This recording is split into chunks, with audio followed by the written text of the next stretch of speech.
ใส่ผักที่เขาซอยไว้ก่อนหน้านี้ มีขายกินได้นี่ ผักหอมอันนี้เขาเอิ้นสาระแหน่อยู่ไทยเนาะบ้านเขาเอิ้นผักหอม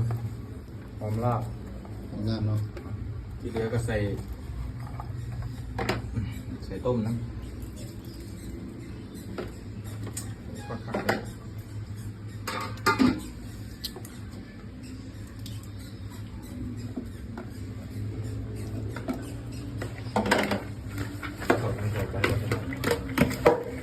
นี่นะคลุกเคล้าให้เข้ากัน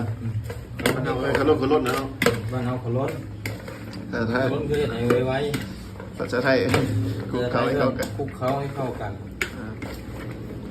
มาอยู่ไทยเนี่ยเราฝึกหมอไทยนะ พอเราเยอะปีมาอยู่นี่2 ปี3 ปีแล้ว มีแต่เราไอ้ต้อยเอา เราไอ้ต้อยอยู่น้ำกันว่าก็ได้แต่พม่าอยู่ในโรงงานเลยน้องเอ้ยเฮ้ยใส่พักกับอะไรล่ะ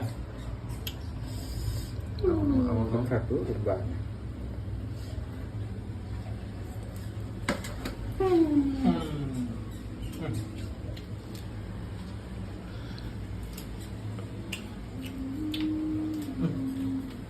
ใช่ป่ะปังวัดสีไปแล้ว จริงเหรอ